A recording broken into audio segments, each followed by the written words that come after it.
7월 4일 날 북한이 미사일을 쐈잖아요. 예.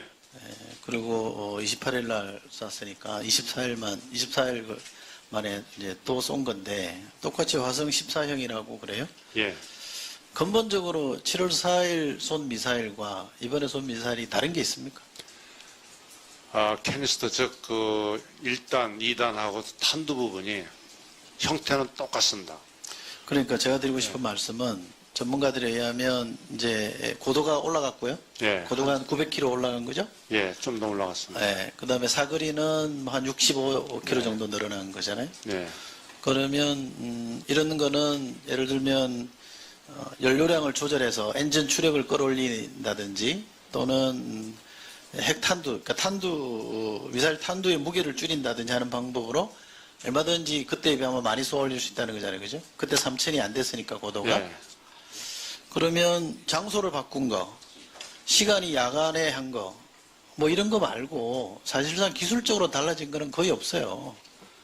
7월 4일 쏜 거를 조금만 뭐 이렇게 조정하면 얼마든지 이번에 발사한 거 정도는 나오는 거잖아요. 그죠? 그런데도 그렇게 북한이 발표하면 최대 출력으로 쐈는데도 비거리가 1000km가 안 나왔잖아요. 어쨌거나. 그죠? 네. 한 2km 모자라잖아요. 그럼 이렇게 보면 우리가 엄밀하게 말하는 ICBM이라는 정의의 기체 보면 실패한 거잖아요. 7월 4일 실은 거 다른 게 없잖아요. 제가 왜 이 말씀을 드리냐면 7월 4일 쏜 ICBM이라고 하는 그 미사일 화성 14형 발사와 이번 게 크게 다르지 않다면 그때 우리 정부의 대응과 지금 우리 정부의 대응이 다르단 말이죠. 두 개가 다릅니다. 첫째, 사드 사기, 발사대 사기를 추가 임시 배치하겠다는 것을 신속하게 발표했고, 하나는 미사일 지침 개정하는 문제를 꺼냈단 말이죠. 그죠? 이 두 개가 7월 4일 발사 이후에 우리가 꺼내놓은 대응책과 다른 점이에요. 네. 그렇죠? 근데 제가 볼 때 기술적으로 별로 달라진 게 없는데, 향상된 게 없는데, 우리 대응이 달라진 이유는 뭐냐? 에? 제가 지난 7월 4일 때 한민구 장관 때 질문 드렸습니다. 사드는 기본적으로 ICBM을 막는 무기가 아니다. 이런 거잖아요. 근데 사드는 배치하기로 했단 말이죠. 추가 사기를. 그럼 이거 왜 달라진 거냐? 제가 볼 때는 전문가들이 하는 얘기 중에 이게 이른바 디커플링이라고 그래서 한미동맹의 균열을 내려고 하는 거단 말이죠. 우리 작전 개념에 의하면 북한이 공격했을 때 미군이 돌아와서 북한을 공격해서 전세를 뒤집어야 되는 거잖아요. 근데 북한이 이 미군 본토를 공격할 가능성이 생김으로써 미국이 움직일 수 있는 여지를 줄여놨다. 그렇기 때문에 이게 디커플링이 벌어지는 거 아니냐.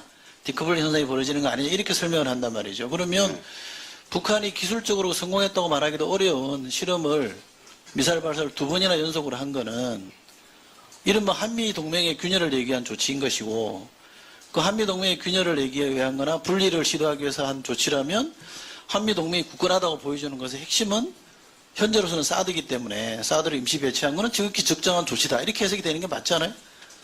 자꾸 어렵게 설명하면 안 되는 거 아닌가요? 제 해석이 틀렸습니까?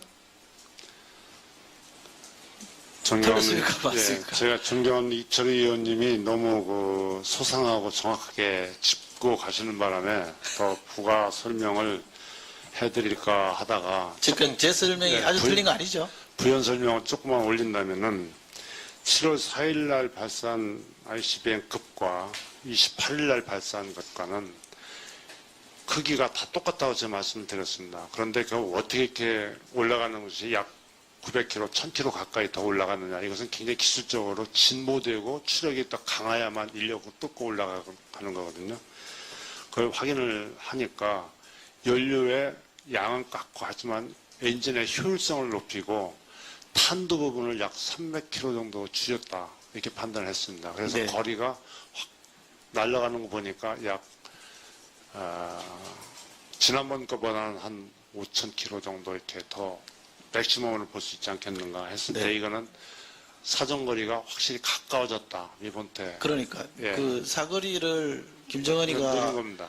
이게 사거리 늘리는데 김정은이 집착하는 이유는 예. 어쨌든 미국한테 사인을 주려고 그런 거 아니에요? 예, 그죠? 맞습니다. 예. 근데 미국의 반응이 있잖아요. 미국의 언론들이나 분석하는 내용을 보면 대체로 미국 본토 어디까지 도달한다는 것에 집중되어 있어요. 예, 예. 그렇게 보면 미국이 뭔가 반응하고 있다라고 하는 거고 근데 자칫 우리가 이걸 잘못 과잉 대응을 하면, 우리 김정도 의원이 지적했던 것처럼 과잉 대응하면 북한이 기술적으로 완성되지 않은 거 가지고 블러핑을 하는데 우리가 놀아나는 것밖에 안 된다고 저는 생각해요. 그러니까 우리가 적정 대응을 잘해야 되는 문제가 있는 거죠. 안보적으로 과잉 대응하는 게 나쁘진 않습니다만, 그러나 우리가 잘 대응하지 않으면 저쪽에 의도에 말릴 가능성이 있기 때문에 제가 이 문제를 지적하는 네. 거고요. 또 하나, 그 전문가들이 주목하는 것 중에 홋카이도에서 이렇게 영상으로 누군가 찍은 거 보면 네. 이게 낙하할 때 예. 섬광이 있었다는 거 아닙니까? 예. 그죠? 이거는 대단히 중요한 사인이라고 하던데, 시그널인데, 이게 떨어져다 이게 이제 내부가 뭔가 폭발했을 가능성이 있다. 네. 그렇기 때문에 우리 흔히 말하는 재진입 기술이 아직 진전된 기술까지 못 갔다 이렇게 평가하는 거 아닙니까? 그죠? 예. 그러니까 이런 냉정한 평가를 저는 해야 된다고 생각하고, 그런 점에서 보면 북한이 저렇게 ICBM이라는 사거리에 집중한 ICBM 개발에 현안이 된 거는 한미동맹을 균열시키기 위한 뭔가 의도가 있다는 거 하나. 그래서 저는 사드를 임시 배치를 적절하게 한 거에 대해서는 잘했다고 보고요. 또 하나, 미사일 지침을 개정하겠다고 한 거잖아요. 엄밀하게 말하면 미사일 지침이라는 거는 협정도 아니기 때문에 우리가 그냥 일방적으로 그게 구속되지 않겠다고 하면 그만인 거죠. 네. 법적으로는 그런 거잖아요. 근데 지금 이제 협상을 재개하겠다고 하는 건데, 지금 1톤 얘기가 많이 나와요. 네. 사거리 800에 네. 중량 1톤 얘기가 많이 네. 나오는데, 이게 군에서 얘기한 겁니까? 제가 전략기획본부장 할 때 MTCR에 대해서 협상 대상자. 아니, 잠깐만 시간이 다 돼가지고. 예. 1톤이 군에서 나온 얘기입니까? 아니면 뭐 외부에서 보는 추측입니까? 추측이죠. 그죠? 네. 제가 왜 말씀드리냐면, 저도 이 분야의 전문가가 아닙니다만, 네. 최소한 북한의 뭐 김일성의 뭐죠 지하벙커 같은 핵심 시설을 타격하려면 네. 2톤은 돼야 된다라는 게 전문가들이 얘기던데 1톤 얘기가 너무 퍼지니까 나중에 협상할 때 좀 불리해지는 거 아닌가요? 그에 대한 입장을 좀 말씀 주세요. 저는 그 밑에 협상할 실무자들한테 지침을 주기를 표적의 강도와 어떤 무게가 이렇게 가야 되냐 할 때 한도를 정하고서 얘기하지 마라. 이런 표적이 몇 개가 있고 이런 표적이 몇 개가 있는데 이런 거를 우리가 해야 되겠는데 동맹 차원에서 협조를 해줘야 되지 않겠는가. 이렇게 요구하면 잘 풀리리라고 생각을 합니다.